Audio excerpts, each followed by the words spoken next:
Bom dia, Wagner. Tudo tranquilo? Deixa eu só me acertar aqui nas minhas telas. Aí.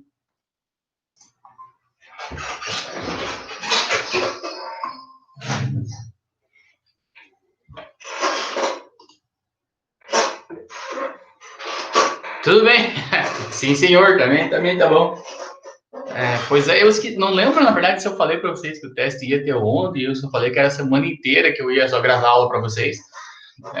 Mas não faz mal, né? Pelo menos fica registrado o material aí e a gente vai dando sequência aí aos tal dos estilos arquitetônicos. Peraí que não tá projetando minha tela.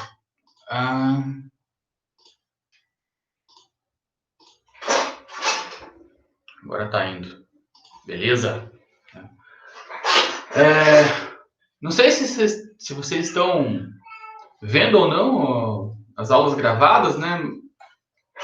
Mas espero que sim, né? Pelo menos não houve nenhuma dúvida, ninguém me falou nada em relação ao que a gente estava discutindo nos últimos dias aí. Bom, hoje a gente tem público, né? Então hoje vocês podem, né, interagir, podem me xingar, podem fazer perguntas aí. O que aconteceu até então, né?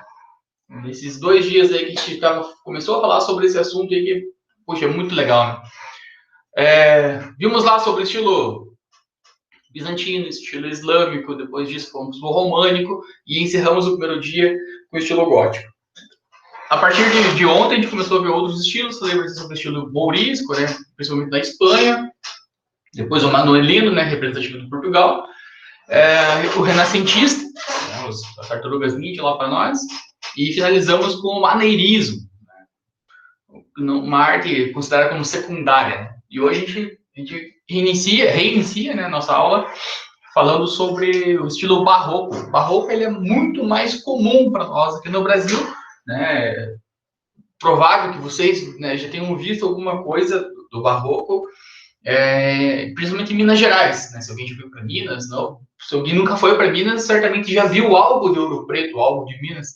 E isso, né, fica um pouco mais tangível para nós. A gente vê muitas coisas assim que parecem de outro mundo, né? Não é tão comum para nós. Então, o barroco é o contrário disso, né? O barroco vai trazer para nós uma perspectiva bastante comum, bastante factível, né?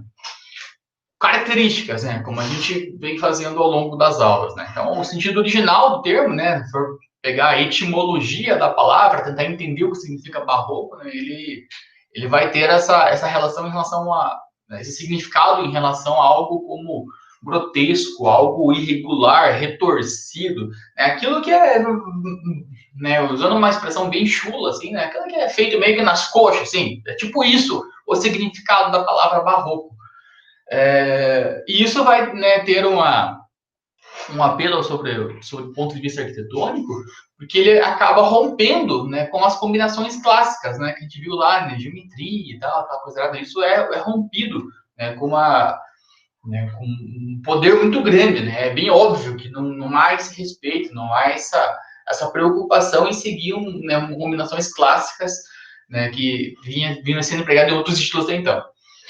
O barroco, né, tem a questão, né, da fé, volta para si, né? Então a gente acabou de ver lá sobre o estilo renascentista, né, de que o homem, né, a humanidade era o centro das atenções. Aqui volta-se de volta, né, o olhar novamente para a questão da fé, a questão da metafísica. Então a religiosidade é manifestada, né, como uma forma bastante dramática, né, bastante drástica. Né? Então, de novo, transmitindo emoções, sentimentos, né, que você olha, né, e tem um outro insight em relação, né, ao sítio que está visitando, né, ao edifício que está visitando.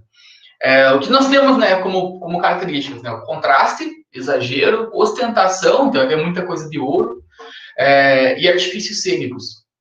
Então, a ideia é ser mais pitoresco possível. Assim, tipo, dá para pôr alguma coisinha? Vai lá e enfia alguma coisinha. Né? Então, tipo, O que você conseguir ver pôr de detalhe, você vai colocar. Então, é mais ou menos por aí que os artistas da época entendiam o barroco.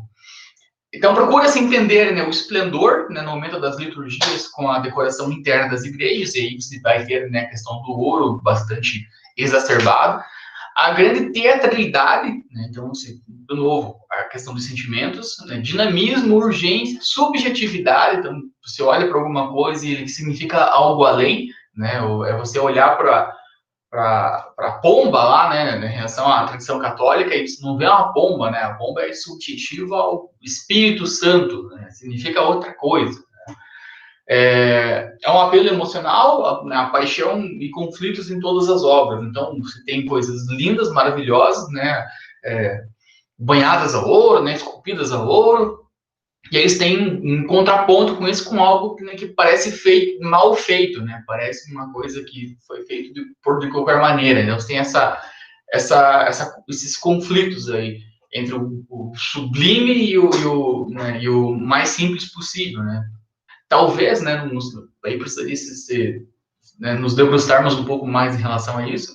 Tem até essa relação, né, de ser algo aparentemente simples e depois, né, muito luxuoso, para dar essa dimensão mesmo, né, do que o homem faz e o que o espírito supremo faz. Então, você tem essa dicotomia bastante, né, estampada, né, mas não sei se esse é o objetivo central da coisa.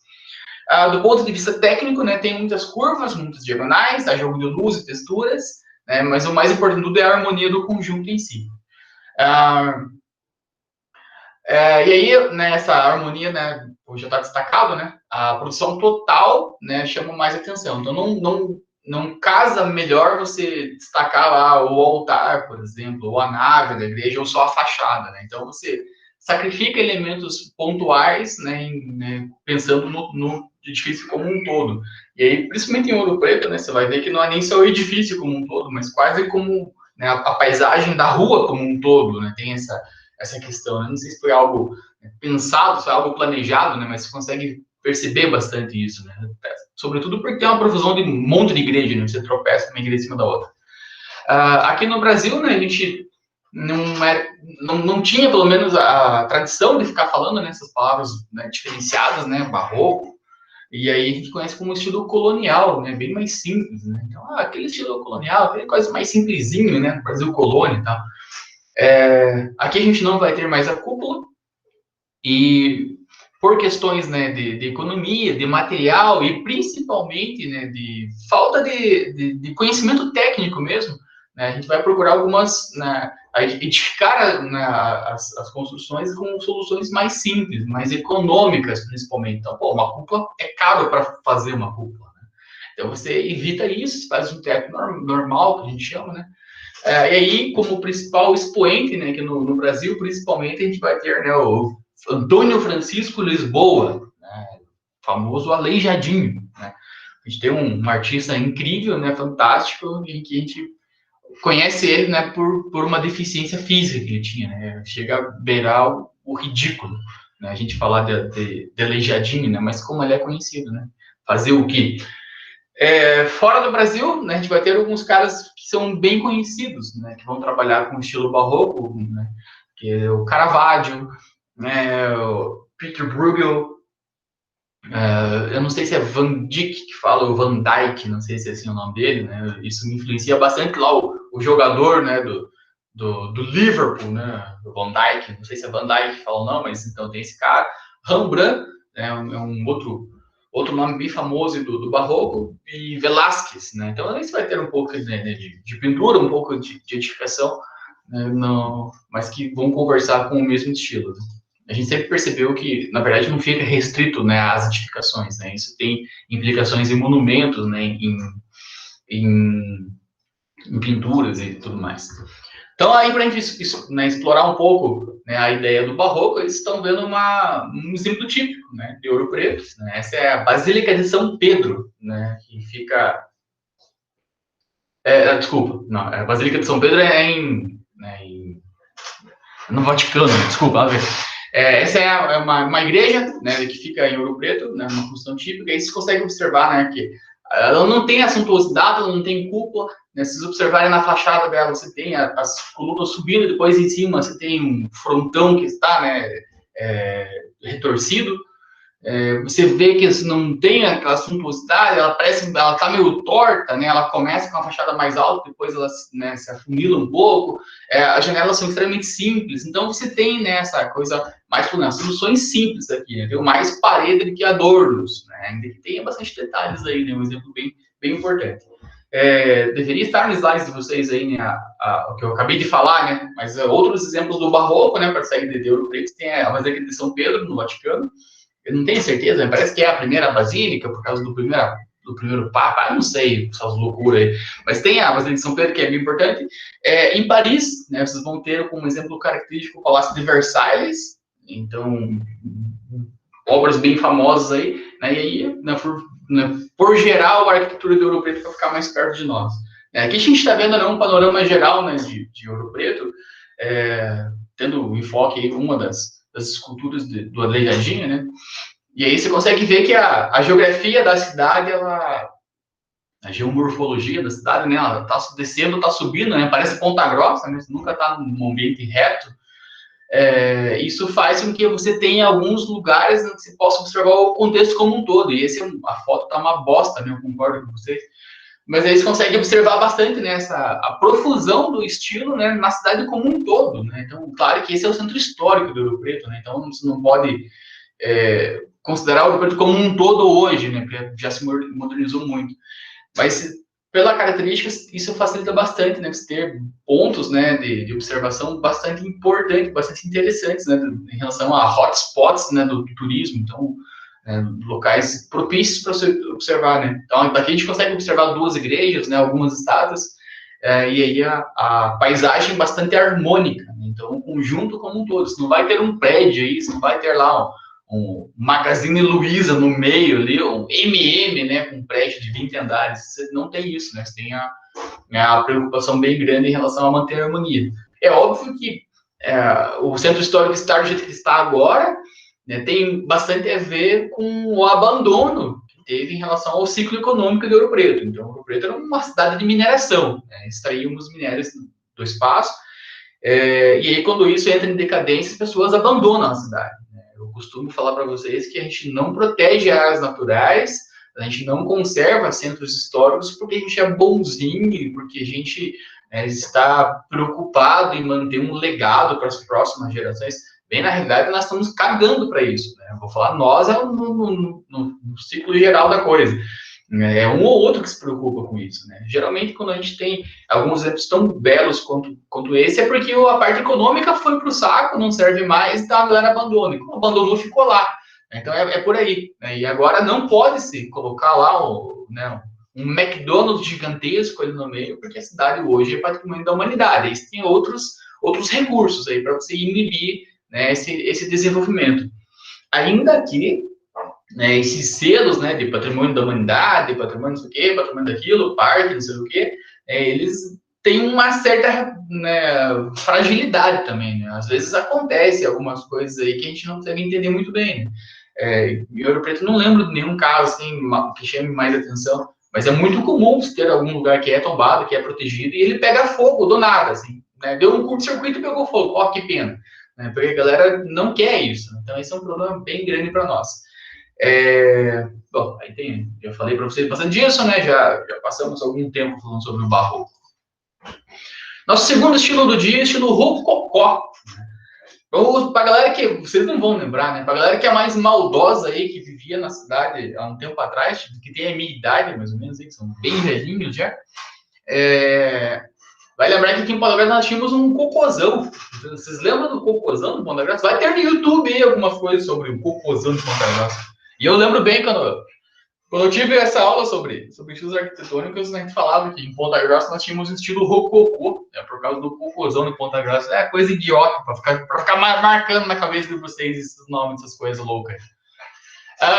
Então, o que vem o rococó? Ele, de novo, é um estilo posterior ao anterior. Então, né, ele vem para dizimar o estilo barroco. Então, o estilo barroco nós tínhamos lá como características o retorcido, o grotesco, né? Ou colonial, né? A religiosidade com um ponto principal, isso é jogado tudo fora de novo, né? E vem agora um triunfo sobre a pompa, sobre a qualidade estética, né? Então, a gente tinha lá, acabamos de falar sobre o Palácio de Versalhes na França, e né, então tinha a presença do barroco, né, fortemente enraizada na França, e aí você vai ter agora, né, um outro estilo, né, no mesmo país, que visa passar por cima mesmo, né? E o que ele traz para nós? Então, ele vem da França do Luís XV, aí, né, para quem gosta de aspectos históricos, na Europa Central. À medida em que o século das luzes vai chegando, né, em relação ao iluminismo, no século XVII, cresce a tendência para o retorno do clássico. Então, veja que a gente acabou de falar que o barroco rompia com tudo do clássico, né? Agora retorna ao clássico. É uma putaria mesmo, é um vai e volta, enfim. Então cresce essa tendência para retornar às coisas clássicas, né? Ao mesmo tempo que o barroco, né, tende para exacerbação. Então, o rompimento mesmo. O termo vem da palavra é ótimo, né? Rocaille, não sei se fala rocaille, porque eu não sei falar francês. Né?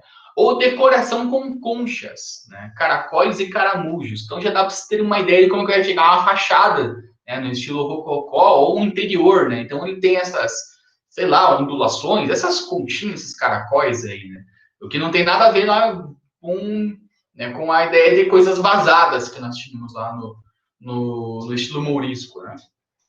Então, o que nós temos de estilo? Mais tarde passou a imitar rochas, fauna e motivos vegetais, então há uma tendência quase que um naturalismo, né? Isso já no final do ciclo do rococó. O que ele tem bastante claro para nós? Curvas, sinuosidades e ondulações, assimetrias em geral.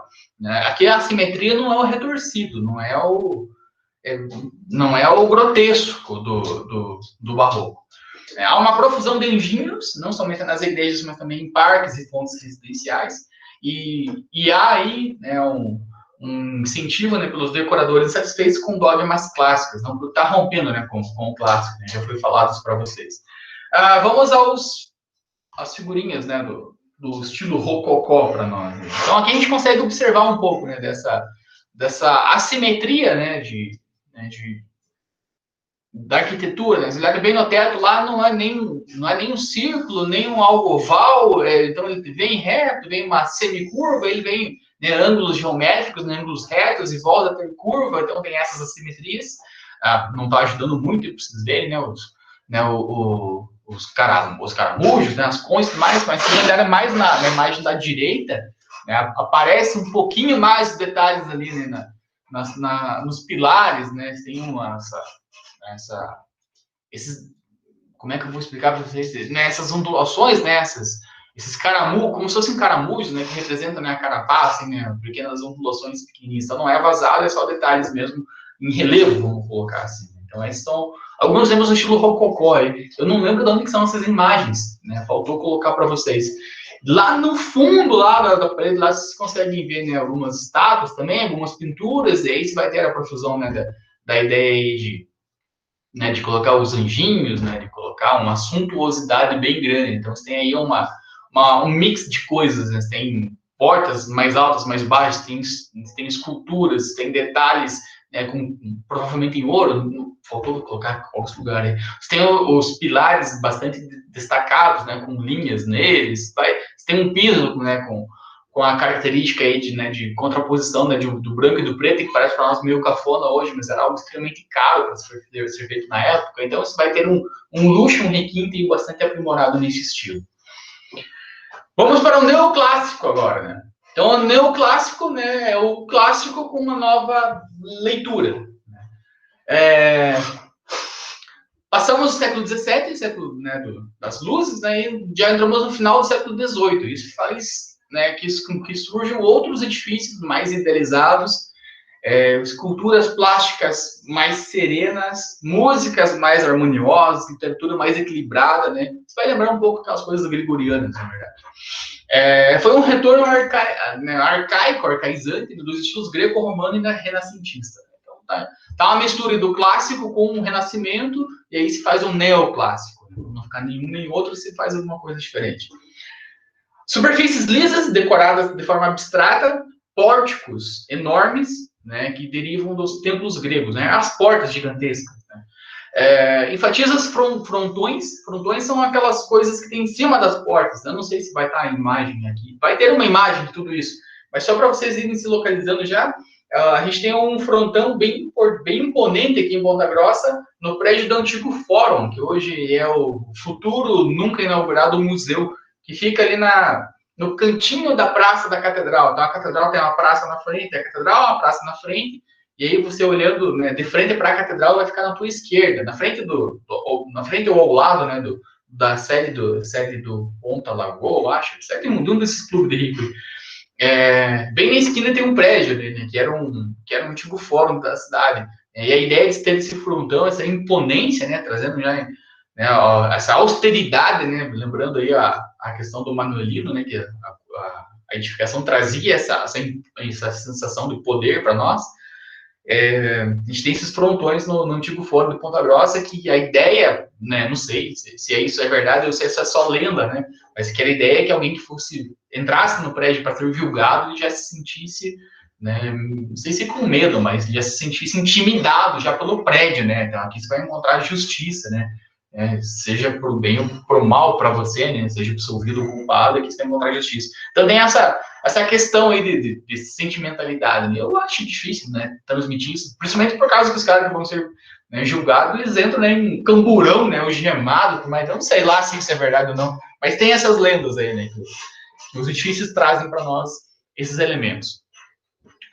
De modo conservador, né, tem uma arquitetura mais racionalista, mais sóbria, mais maciça, então aqui você não vai ter mais aquele caminhão de detalhes, um monte de elementos, né, cruzando, e vidrarias, e monumentos, e pinturas, e detalhes em outras cores, é bem mais simples, né, é bem mais clássica, né, essa é a palavra, né, bem mais clean, que é a palavra mais do momento aí.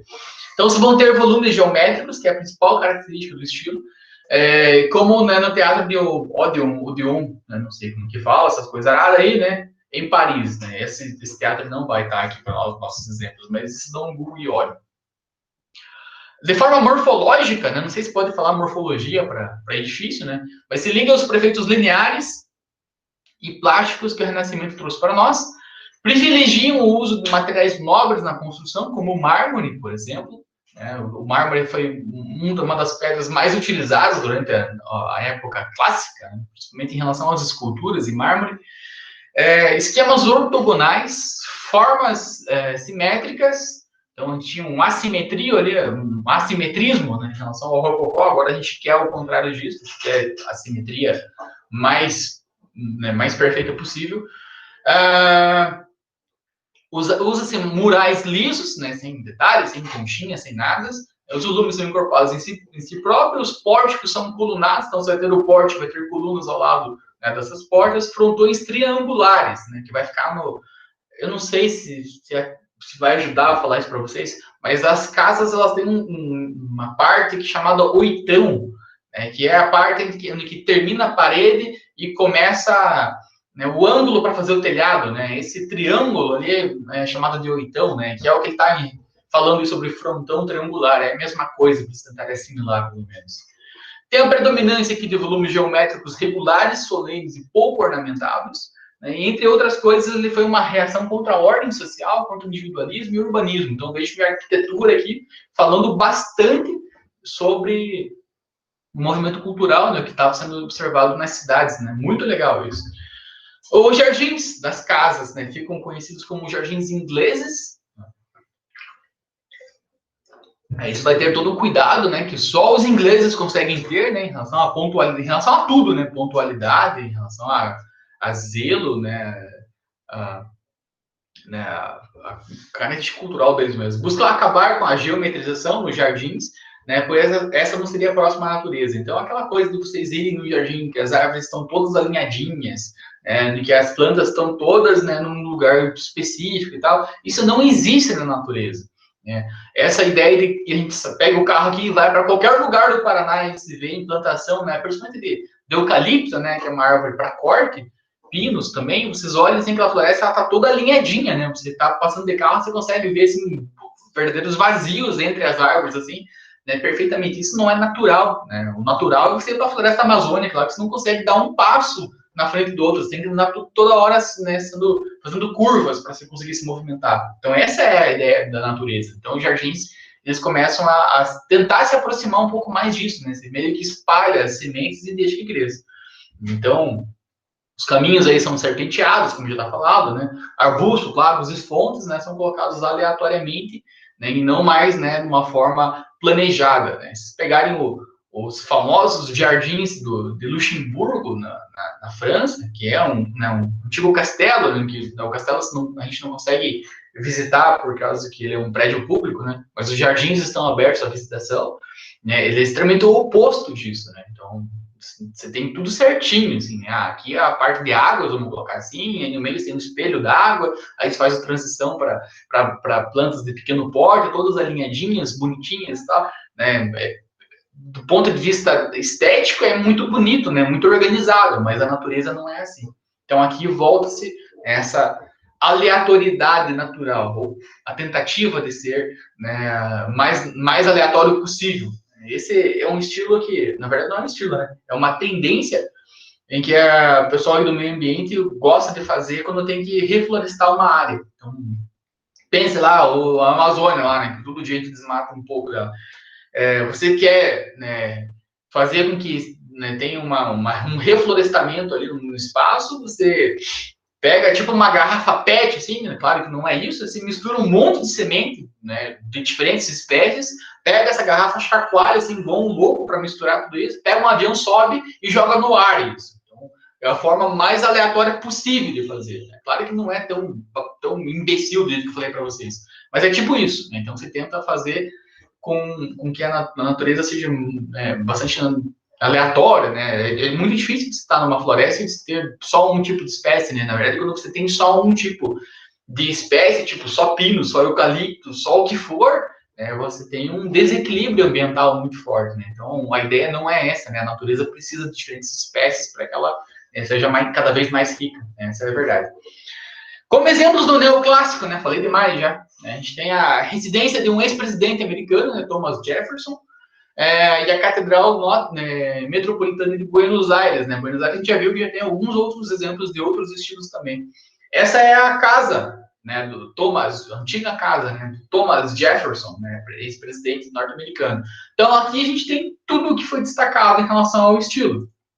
A gente tem superfícies lisas, né, não tem nada de adornos, não tem nenhuma estátua, não tem nada, né, básico.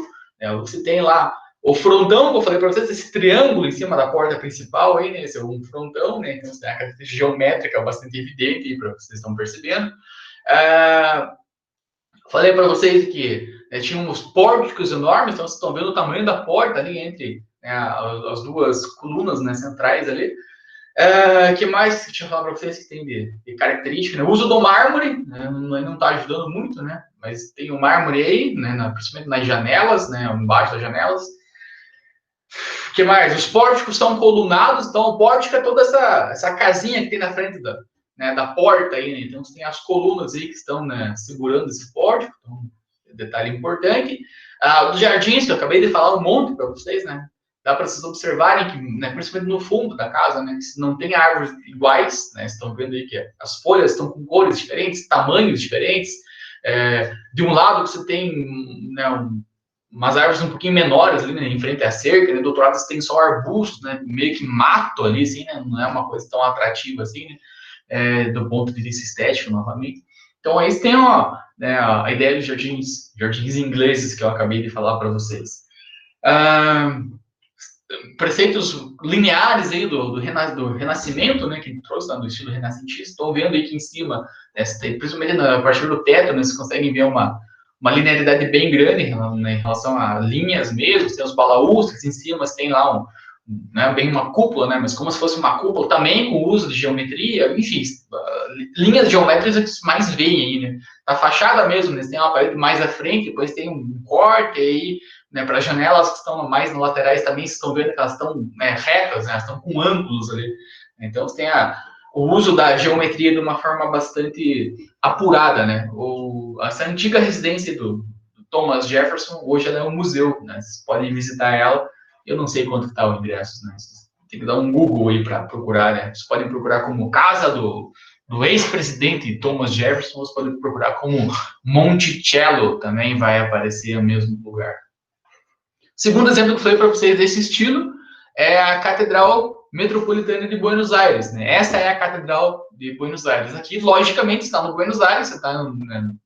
Eu não conheço muitos lugares da Argentina, mas está numa das áreas mais urbanizadas da Argentina, assim, não vai ter né, a presença de jardins, né? Isso não vai ter. Mas você vai ter ali de novo, né? A geometria do frontão, você vai ter ali o pórtico, né? Tudo colunado, tem as portas gigantescas, estão vendo as pessoas ali em relação à porta de entrada da catedral, estão falando que é gigantesco o negócio. Né? Isso vai ter linearidade, simplicidade, né? Ainda que no frontão, né? Vocês têm ali né, alguma coisa em relação, né, a detalhamento, né, de esculturas. Essa catedral, né, só para deixar um pouco mais perto de nós, essa catedral era a igreja em que, ou então bispo, né, Jorge Mário Bergoglio, sei lá, Mário Bergoglio, enfim, o Papa que é hoje, essa era a igreja em que ele, enquanto bispo, né, estava atuando antes de ser, né, não sei se é ordenado ou eleito, sei lá, ser o Papa nosso. Então ele estava rezando missa, sei lá, nessa catedral aí. Isso traz um poder ainda maior para esse edifício, né? Então aqui você encontrava, né, o cara que foi Papa e tal. E aí se vocês forem visitar lá um dia, né, é legal, né? Vão visitar lá e aí mais pro final, assim, lá na lateral lá do altar, vocês têm uma placa lá, né, enaltecendo isso, né? Aqui estava, né, o Jorge Bergoglio, o Mário, sei lá o nome do cara, né, que antes de ser ordenado Papa. Então um marco importante para a cidade de Buenos Aires, né?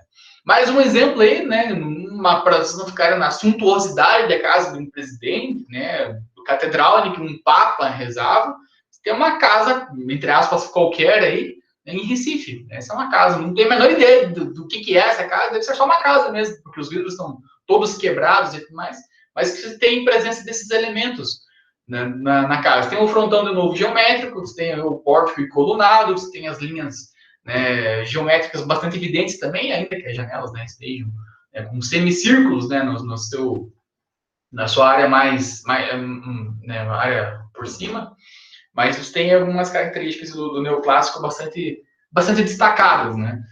Parece um mausoléu. Né? Essa casa aí de Recife deve ser, né? Porque a outra, né, a catedral não vai ser, né? Parece mesmo, lembra um pouco um mausoléu. É legal. Se vocês viram o Cidade Entrevista, acompanhem o site do curso de turismo. No site do curso de turismo, a professora Márcia fez né, participou de um programa aqui falando sobre o cemitério aqui de Ponta Grossa, e ela comenta brevemente sobre mausoléus, né? Mas ela fala, para quem não tenha, para quem não associou uma coisa a outra, né? São aqueles túmulos que parecem uma casinha, né? Tipo isso. Lembra mesmo, bem pensado. Não tinha olhado por esse enfoque, vai. Viu como vocês fazem falta? Muito bem. Pra gente tá no limite do tempo já, né? Vamos mais um. Estilo eclético. O que o eclético traz para nós? O eclético é a mistura de um pouco de cada coisa. Então ele não tem assim, uma característica definida. Ele vai emprestar um monte de coisa. Assim. O que você achou legal de uma coisa ou outra, você vai colocando e monta algo eclético. Tal fato, não sei se por tentativa em se adequar ao estilo eclético da coisa, ou por pura coincidência, a grande maioria das casas que a gente tem aqui em Ponta Grossa, que são tombadas, né, que tem as características diferenciadas em relação à arquitetura, elas são quase que todas ecléticas. Né? Então, vai ter um monte de coisa. Eu acho que não, sinceramente, eu acho que não foi uma coisa pensada. Eu acho que foi assim, tipo, eu gosto disso, fui colocando, sem pensar em seguir um movimento artístico. Mas é o que nós temos aqui em Ponta Grossa. Temos algumas casas modernistas, que são extremamente claros em relação ao estilo modernista, que não vai conseguir ver hoje, mas em quase todas as outras, né, a gente vai ter exemplos de casas que são no estilo eclético aí, né? Dá para pensar, por exemplo, na Mansão Vilarildo, é um estilo eclético. O que é o eclético? É uma revisão dos estilos anteriores de uma forma mesclada, pega um pouco de cada coisa. Né? Aqui o neoclássico se enriquece com motivos de leque de arcadas. Você vai ver exemplos, vai ficar um pouco mais fácil isso, mas pense num leque de se abanar lá. Tem a Nani People que vive com um leque na mão lá. Então é tipo um leque, assim, né? Arquitetos clássicos que, em nome da própria antiguidade, tentam progredir utilizando novos materiais. Então aí você sai um pouco daquela concepção lá, vamos pensar lá no estilo românico, lá que tinha blocos de pedras gigantescos, pesadíssimos, né? Então, eu substituo isso por novos materiais, né? Mas faço a mesma ideia de proporção, de linearidade, né? De geometria, mas com outros materiais. Eu vou me adaptar em relação ao clima, que é bem importante. A gente viu um exemplo do Taj Mahal, que está se decompondo, né? Então, isso é um problema, mas não por causa do clima, né? Pela poluição, bem como as funções desses novos edifícios, né? As campanhas antropoarqueológicas do Egito introduzem as esfinges, as lótus e outras coisas em relação à arquitetura. Temos também, né, a ideia das colunatas da Roma Imperial. Então, vou pegar coisa do Egito, coisa de Roma, né, da Grécia Antiga, são trazidos para os pórticos dóricos. Aí a gente vai ter, né, eu vou passar a dica para vocês ainda, né, sobre coluna e pilar, e vai ter essas ordens aí, né, ordem dórica, ordem jônica e tal. A gente vai pesquisar essas coisas para ficar mais claro para nós. Os temas alegóricos e exóticos são usados o máximo possível. Emprega-se sem nenhum tipo de respeito diversos materiais. Então, você vai colocar pedra, madeira, cimento, árvore, tudo junto, assim, num pacote só. Né? Pense em casas aí, né? Se vão ter casas aí que no piso da cozinha, por exemplo, tem cerâmica, né? Na sala tem o carpê de madeira lá, que tem, o nome é piso laminado, na verdade. Né? Então, você tem a diferença entre cerâmica e madeira, né? Que nem que não seja madeira, propriamente dito. Aí na parede você tem cimento e tem tijolo, que é de barro e tal. Então, você vai tendo um monte de elementos aí, tipo, loucamente, assim, né? Não tem problema em relação a isso. Então, materiais sem função alguma você vai colocar também. Há uma policromia, né? Diferença de cores aí, bastante importante. A acumulação ornamentativa de estilos do passado. Ele, de novo, né? Essa mistura louca aí. Há um estilo insólito, mesclando características medievais e árabes, então não se preocupe meio com nada. O que você gostou, você vai colocando. E é empregado principalmente como alternativa ao neoclássico na construção de grandes igrejas. Então, essas são as principais características da coisa. Você vai misturar tudo, basicamente. Essa é a ideia principal da coisa. Exemplos, né? Temos aí para nós. Então, a gente tem exemplos no Rio de Janeiro, principalmente, né, chamam bastante atenção para nós. Né? No Rio de Janeiro, você tem o castelinho da praia do Flamengo, é um exemplo claro, bem clássico do estilo eclético. Você tem a sede do Instituto Oswaldo Cruz, né, que mais tem lá no Rio? Essa é no Rio, né? Esse é o Teatro Municipal do Rio. Em Londres, você tem o Palácio de Cristal, que vai falar bastante sobre o estilo eclético. Eu acho que, desse de cabeça que eu vou lembrar, são esses exemplos aí. Esse é o Teatro Municipal do Rio de Janeiro, já falei para vocês. Né? Então, aqui vocês estão vendo, tem de tudo um pouco. Né? Você tem mistura de materiais, né? Você tem um pouco de coluna, você tem um pouco de pilar, você tem um pouco de ornamento, você tem paredes lisas, você tem paredes, principalmente essa da frente que estamos olhando aqui, cheia de detalhes, nas laterais estão mais simples, né, para trazer essa ideia de diferenciação, né? Aqui na frente você tem as colunas apoiadas em blocos maiores, né, dos lados não tem mais isso. Em cima, lá em cima, lá, você tem lá uma águia, né, bem destacada. Então, você tem um monte de elementos ali, né? Você não tem aquele frontão, né, geométrico, mas você tem, né, os pórticos bem ornamentados. Então, enfim, você vai enchendo tudo que você quiser aí no pacote, né? E é mais ou menos essa a ideia do estilo eclético mesmo. Esse é um segundo exemplo para nós aqui. Esse exemplo é a Ópera de Paris, né, que eu comentei com vocês, né? A foto não está da melhor possível, né? Só que a ideia, na verdade, era para ter uma outra foto aí, que pega com neve, né? Que ela dá uma outra característica à imagem, né? Então, aqui de novo, né? Você tem todos os elementos. Tem aí, ó, vocês olharem na linha de cima e no segundo andar, vamos colocar assim, na verdade, que é o primeiro andar, né? Vocês vão ter a floresta de colunas, vai ter em cima lá, né? O tipo de cores, algumas coisas aladas, né? Tem os caras do cavalo lá nas esculturas, lá em cima, no ponto mais alto, tem alguém largando lá, tipo uma coroa. Né? Então, você tem uma porrada de elementos aí que estão, né, se sobrepondo. Tem os semicírculos, tem a geometria, tem uma porrada ali. loucura aí, né? Que é o que mais chama a atenção para nós. Tem uma outra foto da Ópera de Paris aqui para vocês verem, né? Um pouco mais de perto essas coisas aradas, né? Então essas são as principais características do estilo eclético em si. Eu acho que já demos os 40 minutos aí, né? Então a gente já vamos caminhando para o final aqui, né? Só para a gente retomar, né, que a gente viu tudo isso hoje. A gente viu o estilo barroco, né, o grotesco, o retorcido, o estilo colonial, né, principal exemplo no Brasil, né, as obras de Lejedinho e o Centro Histórico do Ouro Preto. Depois a gente viu o estilo rococó, em que vem a suntuosidade, o uso, né, de um monte de ornamentos, né, tem esse luxo bem exacerbado. Partimos para o neoclássico, né, que tem algumas coisas em relação ao clássico, mas aí, né, com novos materiais, né, com a geometria falando bem alto, os pórticos geométricos e tudo mais. E finalmente finalizamos, né, a aula de hoje com o estilo eclético, que vai misturar um pouco de cada estilo. Bem chamativo mesmo. A Ponte de Alexandre III, não estou lembrando dela, deixa eu dar um Google aqui, Vitória, peraí. Sim, fica por cima do Rio Sena, né? Na verdade, o Rio Sena está em cima de... Ele tem um monte, né, dessas pontas, né, que cruzam ele, né? Sim, ele envolve também esse estilo eclético, né? Você tem o semicírculo, você tem a figura geométrica, você vai ter, né, o adorno com algumas estátuas, né, nesse estilo, né? Tem essas características bem marcantes aí. Você já foi para lá, Vitória? Paris? Né? Chiquérrimo Paris, né? Vamos lá para Paris comprar perfumes e bolsas e coisas. Acho que finalizamos por aqui, tá? Porque já estourou bastante tempo, né? Depois tem esse estilo Art Nouveau aqui que a gente vai conversar um pouco mais.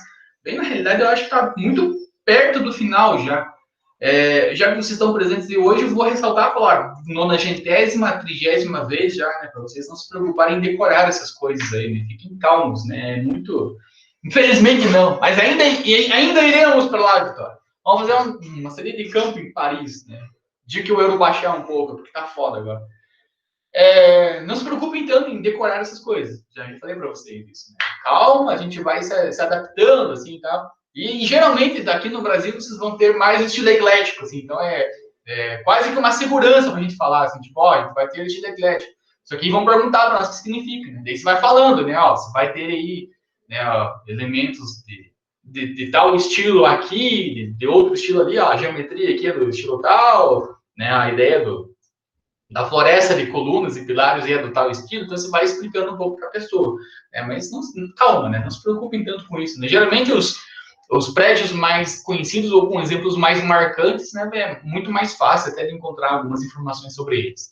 Beleza? Então, finalizamos por aqui. Segunda-feira, nossa última aula desse módulo, daí a gente vê os últimos estilos, acho que são mais 3 ou 4 só, e aí a gente termina essa discussão de apresentação para vocês, né, dessas coisas.